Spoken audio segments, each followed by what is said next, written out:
Hello everyone. So last lecture में हमने देखा इंट्रोडक्शन टू डेटा स्ट्रक्चर्स। अब हम सारे डेटा स्ट्रक्चर्स को पाइथन में डिटेल में देखें उससे पहले हमारे लिए ज़रूरी है कि हम फंक्शंस के बारे में नॉलेज ले लें। ठीक है, तो फंक्शंस क्या होता है? फंक्शन एक बंच ऑफ इंस्ट्रक्शंस होता है। ठीक है, बंच ऑफ इंस्ट्रक्शंस जो कोई स्पेसिफिक टास्क परफॉर्म करने के लिए प्रोग्राम किया होता है। तो इसका मतलब क्या है कि आपको जैसे सम करना है तो आप सम करने के लिए एक फंक्शन डिफाइन कर सकते हैं। आपको कोई स्पेसिफिक वैल्यू निकालनी है, जैसे कि आपके पास बाइनरी सर्च ट्री है, उसमें से आपको कोई नोड डिलीट करना है तो उसके लिए आप फंक्शन डिफाइन कर सकते हैं। ठीक है, तो function is a bunch of instruction intended to perform a specific task. ठीक है, अब फंक्शन को हम डिफाइन कैसे करते हैं? तो हम लिखेंगे डेफ। अब जहां तक मुझे पता है डेफ का मतलब यहाँ डेफिनेशन या डिफाइनिंग होता है। अब हम इसके बाद अपने फंक्शन का नाम देते हैं, जैसे कि हम देंगे फर्स्ट अंडरस्कोर फंक्शन का fun। ठीक है, और पैरेंथेसिस, और फिर हम कॉलन लगाएंगे। तो ये हमने फंक्शन डिफाइन कर दिया। अब फंक्शन कभी ब्लैंक नहीं हो सकता। ठीक है, फंक्शन को ब्लैंक रखोगे तो एरर आएगी। अब कुछ बार क्या होता है कि हमें पता होता है कि यहाँ फंक्शन डिफाइन करना ज़रूरी है, पर उसे हमें उस टाइम पे कोड नहीं करना होता है, उसे हमें ब्लैंक रखना पड़ता है। तो एरर ना आए इसलिए हमारे पास एक कीवर्ड होता है जो कि है पास। ठीक है, पास से क्या होगा कि ये फंक्शन है पर इससे अभी कुछ करना नहीं है, ऐसा डिफाइन होगा। आप पास के बारे में डॉक्यूमेंटेशन में जाके भी पढ़ोगे तो वहां भी ऐसा ही लिखा होगा कि pass do not do anything. Pass keyword ऐसा है कि जो कुछ भी नहीं करता। ठीक है, तो वो इसके लिए यूज होता है। अब हम फंक्शन को कॉल करवा सकते हैं, जैसे कि हमने ये फंक्शन डिफाइन किया, अब हम इसे किसी भी जगह पे कॉल करवा सकते हैं। अब हमें जहाँ भी फंक्शन कॉल करवाना हो वहाँ हमें ब्रैकेट्स यानी कि पैरेंथेसिस डालना ज़रूरी होता है। उसके बिना ये सिर्फ, ठीक है वो भी दिखा देता हूँ मैं। हम करेंगे प्रिंट और फंक्शन में पैरेंथेसिस नहीं डालेंगे। ठीक है, अब क्या होता है? तो हमने रन किया तो हमारे पास क्या आ गया? Function first fun add. तो ये मेमोरी लोकेशन दिखा रहा है। मतलब आप अगर यहाँ पे पैरेंथेसिस नहीं डालोगे तो ये आपकी मेमोरी लोकेशन मतलब फंक्शन जहाँ पे स्टोर है वो फिजिकल मेमोरी पे लोकेशन को पॉइंट करेगा। ठीक है, अब हमने पैरेंथेसिस डाल दिया। अब देखते हैं तो हमारे पास आ गया नन, जो कि एक्सपेक्टेड है क्योंकि यहाँ पे हमने कुछ भी डिफाइन नहीं किया हुआ है, हमने इसे पास कर दिया है। ठीक है, अब हम देखते हैं कि फंक्शन में कुछ स्टेटमेंट डाल देते हैं। मतलब अब हमें फंक्शन से क्या करवाना है? इस फंक्शन से हमें प्रिंट करवाना है कि नमस्ते राम। ठीक है, अब हम यहाँ पे प्रिंट करवा रहे हैं तो नीचे वाला हम प्रिंट स्टेटमेंट निकाल देंगे और हमने इसे रन करवाया तो हमारे पास क्या आ गया? नमस्ते राम। ठीक है, अब आप सोचेंगे ये चीज़ हम फंक्शन के बिना भी तो कर सकते हैं। अब मैं कहूँगा आपको ये बहुत बार करना है, जैसे कि आपको ये सेम चीज़ 5 बार करनी है। ठीक है, तो आप नॉर्मल मेथड से कैसे करोगे? पहले तो वो कर लेते हैं। तो प्रिंट नमस्ते राम हमने लिखा, फिर आप इसको 5 बार कॉपी पेस्ट करोगे और फिर इसे रन करोगे तो हाँ, रिजल्ट तो आपको चाहिए वो आ गया कि नमस्ते राम नमस्ते राम नमस्ते राम प्रिंट हो रहा है। पर जैसे कि आप सोच लीजिए आपको 1000 टाइम करना है इसे, तो इससे क्या इश्यू होगा? अब आपने 1000 टाइम ऐसे कर भी लिया। अब 1000 टाइम करने के बाद आपका जो क्लाइंट है या फिर जिसके लिए आप प्रोग्राम लिख रहे हैं वो बोले कि नहीं मुझे तो यहाँ कॉमा चाहिए। अब आपको क्या करना पड़ेगा? 1000 टाइम ऐसे कॉमा कॉमा कॉमा करते रहना पड़ेगा। ठीक है, और कोड न्यूबीज में ये इश्यू होता है कि जो लोग कोड नया नया सीख रहे होते हैं वो इसी तरह काम करते हैं, वो रीयूजेबल कंपोनेंट्स नहीं बनाते।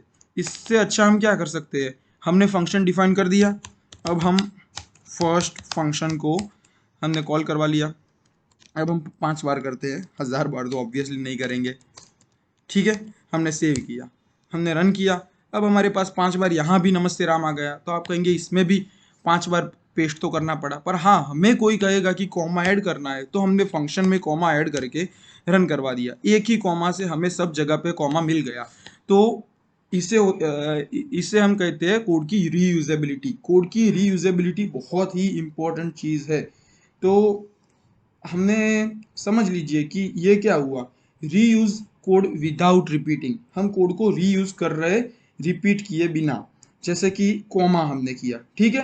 अब इसके लिए एक स्टेटमेंट है, मैं बिना कमेंट करे लिखता हूँ, कीप कोड ड्राई। इसका मतलब क्या है, यहाँ पे DRY का मतलब है डोंट, एक सेकंड, ये हम थोड़ा अच्छे से, हाँ ऐसे कर देते हैं, डोंट रिपीट योर सेल्फ। तो हाँ, ये कोड लिखते वक्त बहुत इंपॉर्टेंट चीज़ है, रीयूजेबल कंपोनेंट बनाओ। एक की एक चीज़ बार बार प्रिंट करवानी है, ये चीज़ें अच्छी तरह से काम नहीं करती। इसकी जगह पे आप ऐसे keep code dry, don't repeat your self, ठीक है। कोड को रिपीट नहीं करना है। ये एक अच्छे पाइथन प्रोग्रामर या फिर जनरली अच्छे प्रोग्रामर ऐसे काम करते हैं, ठीक है। अब हमने प्रिंट करवाया, पर आपने कहीं सुना होगा कि फंक्शन रिटर्न करता है। तो रिटर्न फंक्शन क्या करता है वो आप सोच रहे होंगे। तो रिटर्न का क्या मतलब है वो पहले तो हम देखते हैं, ठीक है। हमने इसे जैसे कि रिटर्न करवा दिया कि रिटर्न हम करवा रहे हैं नमस्ते राम। तो रिटर्न क्या करता है, रिटर्न फर्स्ट फंक्शन को ही ये वैल्यू असाइन कर देता है, मतलब इस फंक्शन की वैल्यू ही हमें जो रिटर्न मिल रहा हो वो कर देता है। तो इससे क्या फ़ायदा होता है, हम अब रिटर्न करवा रहे हैं तो हमें प्रिंट करवाना पड़ेगा, ठीक है।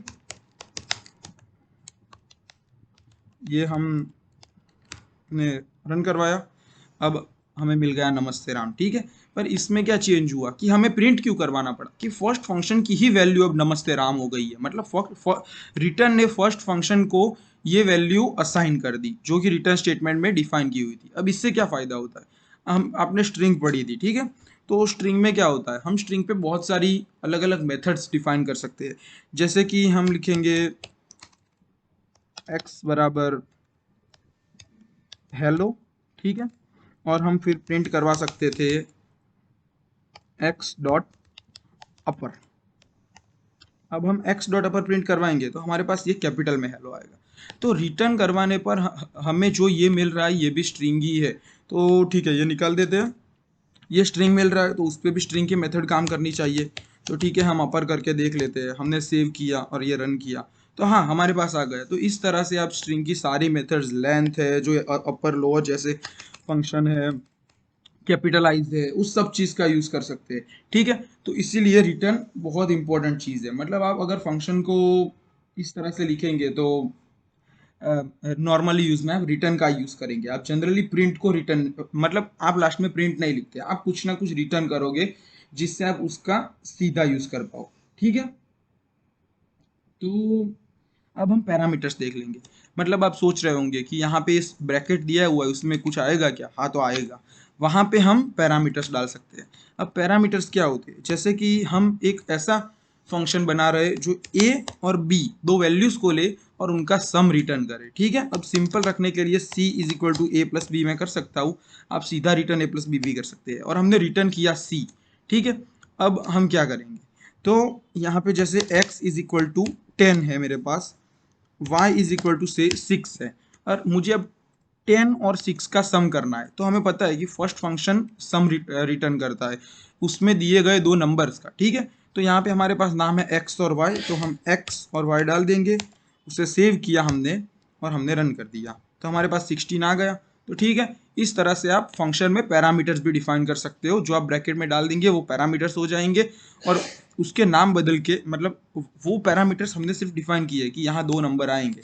अब वो वेरिएबल्स के नाम कुछ भी हो सकते हैं, उसमें एक्स वाई हो या ए बी हो या रैंडम कोई वर्ड हो, तो उससे कोई फर्क नहीं पड़ता है, ठीक है। तो इस तरह से ये काम करेगा।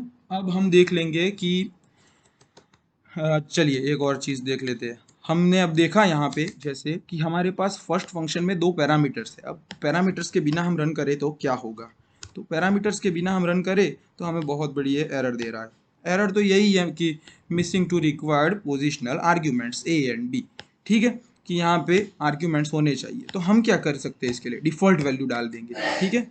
जैसे कि हमारे पास नंबर नहीं है, मतलब हमें वैल्यू दी नहीं है, तो हम क्या कर सकते हैं, रुको, ये स्ट्रिंग से अच्छा एक्सप्लेन होगा। तो हम स्ट्रिंग रिटर्न करते हैं, ठीक है। उसमें हम डॉट फॉर्मेट भी एक बार फिर से देख लेंगे।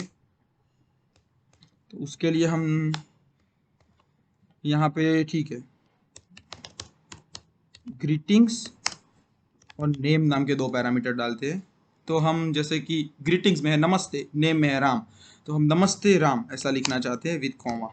तो हम रेगुलरली डॉट फॉर्मेट का यूज़ करते हैं वैसे कर देंगे, यहाँ पे लिख देंगे ग्रीटिंग्स और नेम। ठीक है, अब यहाँ पे ठीक है एक्स वाई रहने देते हैं, नमस्ते और राम। ठीक है, और यहाँ पे एक्स और वाई, आई थिंक ये सही है, देख लेते हैं एक बार। नहीं, कुछ एरर आए। नमस्ते इज, हाँ ये स्ट्रिंग है ना,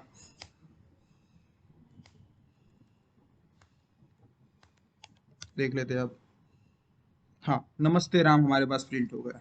ठीक है, तो अब हमें पता है कि किसी ने जैसे कि वाई डाला ही नहीं, तो वैसे तो एरर आएगी, पर एरर नहीं लानी हो तो क्या करेंगे, तो हम एक डिफ़ॉल्ट वैल्यू डाल देंगे देयर। ठीक है, जैसे ही हमने डिफ़ॉल्ट वैल्यू डाली, हमारे पास हमने यहाँ पे सी, ठीक है, एक्स और वाई दोनों पास करवाया, तो हमारे पास क्या रिजल्ट आया है कि नमस्ते राम, क्योंकि हमने दोनों वैल्यू डाली है। पर जैसे हमने वाई की वैल्यू नहीं डाली तो क्या आएगा, नमस्ते देयर, मतलब वहाँ जो भी है उसे नमस्ते। अब ठीक है, ग्रीटिंग्स की भी हम कोई डिफ़ॉल्ट वैल्यू डाल देते हैं हाय। ठीक है, अब मैं इसमें से कोई भी पैरामीटर पास नहीं करता हूँ। अब वैसे तो एरर आनी चाहिए, पर क्योंकि मैंने डिफ़ॉल्ट पैरामीटर्स पास कर दिए है, इसमें एरर नहीं आएगी, हाय देयर लिख के आ गया। ठीक है, तो फंक्शंस के बारे में हमने काफ़ी चीज़ें बात कर ली। फंक्शन को डिफाइन कैसे करते हैं, पास कीवर्ड, फिर उसमें रिटर्न क्या होता है, प्रिंट स्टेटमेंट क्या होता है, डोंट रिपीट योर सेल्फ फिर से मैं बता देता हूँ, और डॉट फॉर्मेट स्ट्रिंग का भी इसमें हमने यूज़ कर लिया। तो ठीक है, इस वीडियो में इतना ही। नेक्स्ट वीडियो में हम फंक्शन की ही और बात करेंगे। Thank you.